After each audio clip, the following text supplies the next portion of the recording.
जो बोले सो निहाल।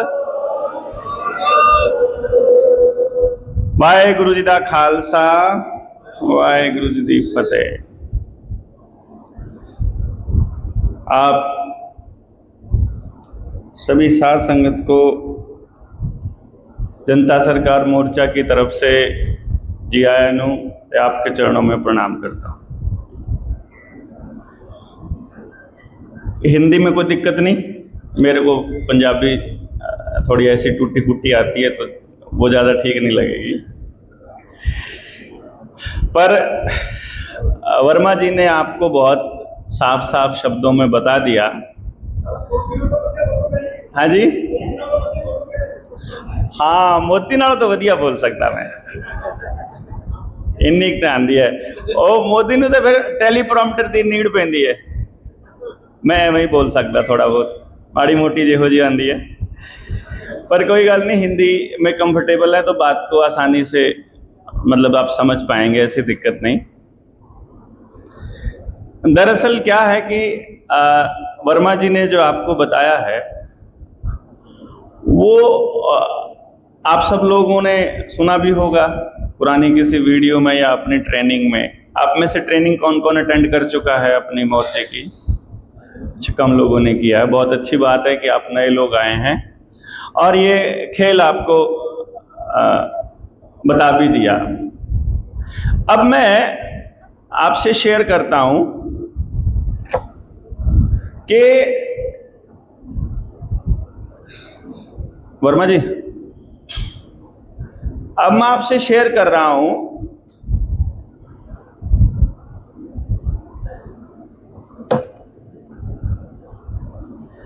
कि समाधान क्या हो।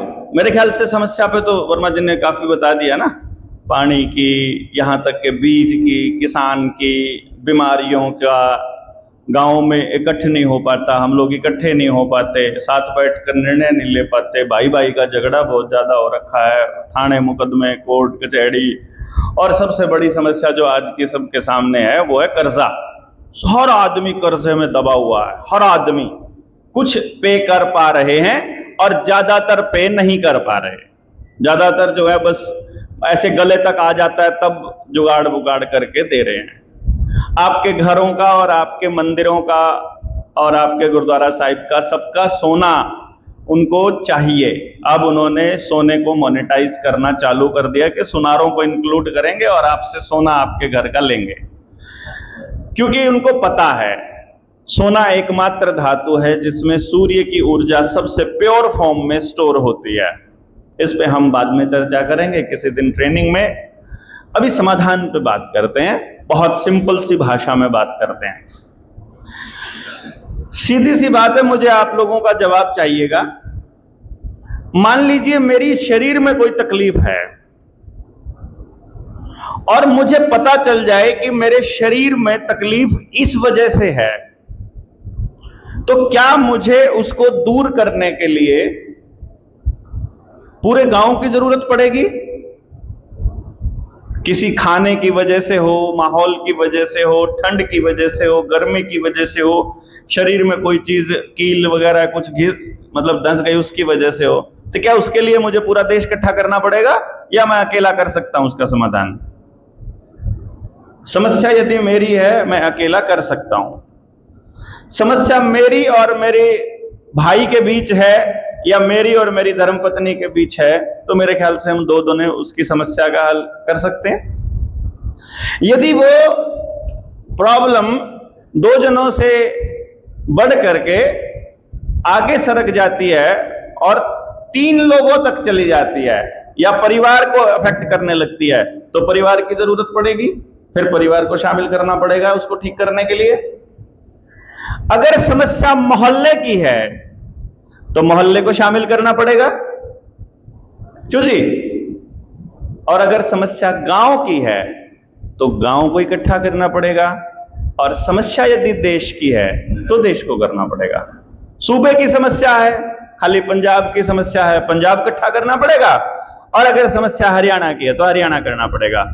लेकिन इतना आपको बिल्कुल पक्का याद कर लेना है, दिमाग में बिठा लेना है कि जिसकी समस्या है वो जब तक समाधान का हिस्सा नहीं बनेगा तब तक समस्या का समाधान नहीं होगा। गलत है कि सही है जी बताओ? उस व्यक्ति को उस समाधान का हिस्सा बनना पड़ेगा, और अगर आप समाधान का हिस्सा नहीं हैं, यदि मैं समस्या के समाधान का हिस्सा नहीं हूं तो मैं ही समस्या हूं। यदि आप समाधान का हिस्सा नहीं है तो आप समस्या हैं। जो भी व्यक्ति समाधान का हिस्सा नहीं है वही समस्या है। अब आपके मुंह पे आपको समस्या बोल दूंगा तो फिर आप कैसे मेरे साथ लगोगे? ये मैं उस व्यक्ति के लिए बोल रहा हूं जो नया आदमी है, जिसको अभी पता नहीं है कि समस्या क्या है। उसे आप जाते ही सबसे पहले ये नहीं कहोगे कि तुम समस्या हो। उसको ये बताना पड़ेगा, उसको ये समझाना पड़ेगा कि भाई दिक्कत क्या क्या है, पहले एक बार कागज पे लिख के बताओ।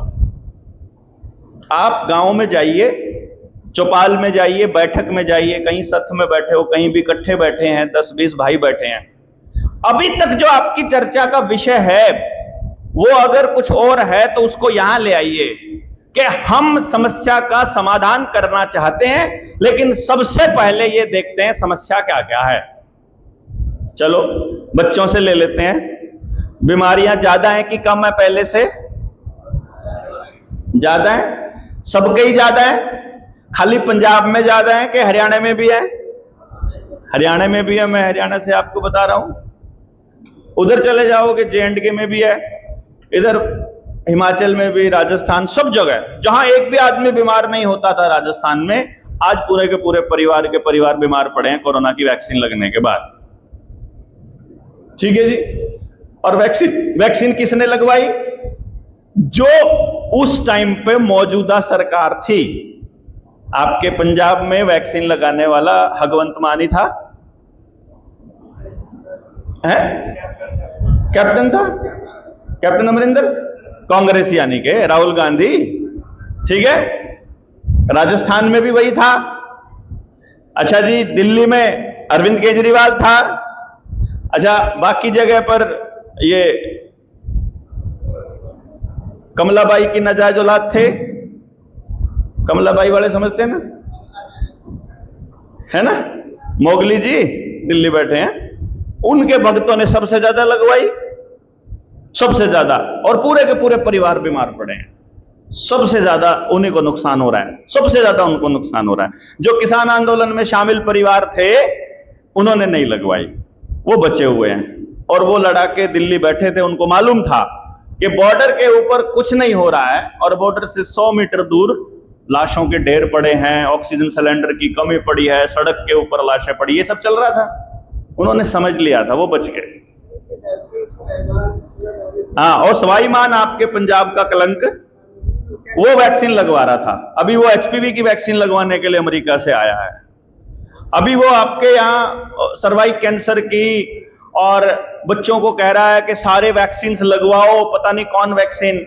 हमने रखा है 30 लाख रुपए का इनाम रखा है। आपकी जानकारी में कोई डॉक्टर, दुनिया का कोई एजेंट, कोई कंपनी का मालिक, कोई स्वास्थ्य मंत्री, कोई भी एम्स का हो, WHO से हो, ICMR से हो, कोई भी आदमी अगर ये साबित कर दे कि दुनिया में कभी भी किसी को भी किसी भी वैक्सीन से कोई भी फायदा हुआ है तो 30 लाख रुपए इनाम देंगे, और 1 लाख उसको देंगे जो लेके आएगा। आज तक एक भी वैक्सीन से किसी को फायदा नहीं हुआ।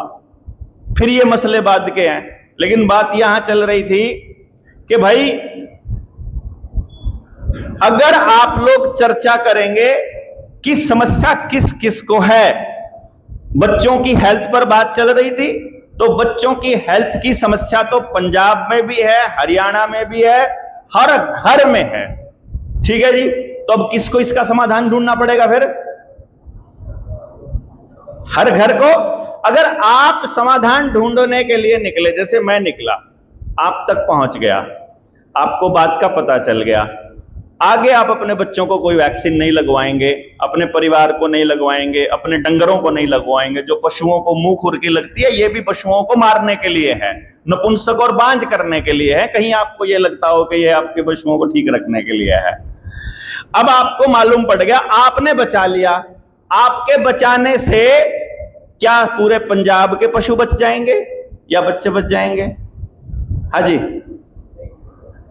जिनको बचाना है उनको समझ में आना चाहिए। अब मेरी लिमिट है। मेरी लिमिट क्या है कि मैं जोर से आवाज लगाता हूं कि भाई आगे खतरा है, आगे मत जाओ, और मेरी आवाज जाती है मात्र 200 मीटर तक। तो जो 200 मीटर के दायरे में होगा वो बच जाएगा। उससे आगे मेरी आवाज ही नहीं जा रही तो उसके बचने के चांस नहीं है। फिर क्या काम करना पड़ेगा कि अगर 100 मीटर या 200 मीटर पे कोई बंदा खड़ा है अपना, फिर वो आवाज लगा दे अगले बंदों को कि भाई आगे खतरा है मत जाओ, तो अपन बच जाएंगे, अगले वाला भी।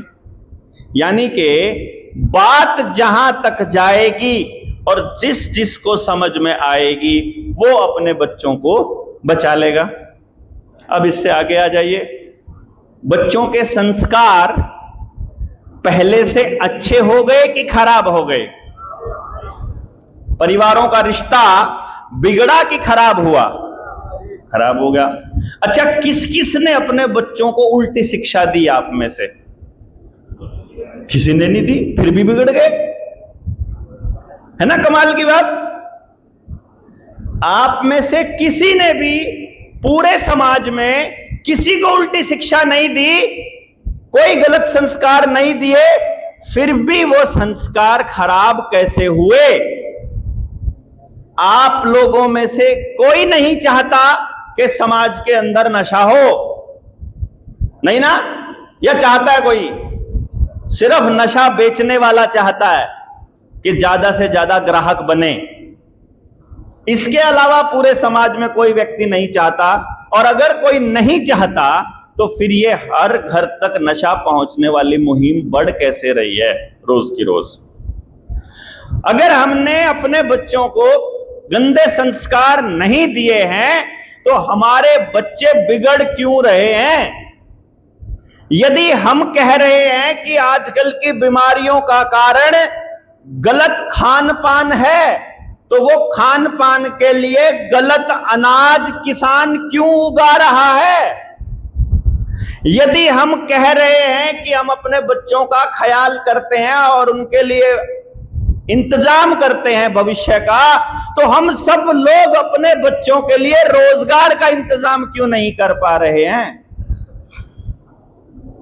सवाल जायज है कि नाजायज है? यह सवाल इतना महत्वपूर्ण है क्योंकि उन्होंने डेफिनेशंस बदल दी और आपको पता ही नहीं लगने दिया। उन्होंने क्या कहा कि बच्चे की शिक्षा का मतलब बच्चे को जिंदगी के लिए तैयार करना नहीं है। शिक्षा का मतलब उन्होंने कहा एक अच्छा सा स्कूल जिसमें टाई पहनकर जाता हो और बस में जाता हो, बड़ा सा बैग हो, प्राइवेट कंपनियों की किताबें हो और चटर पटर अंग्रेजी बोलता हो। हमने ऐसी वाली गंदगी को शिक्षा मान लिया जहां वो लोग कभी भी बच्चे को जिंदगी जीना नहीं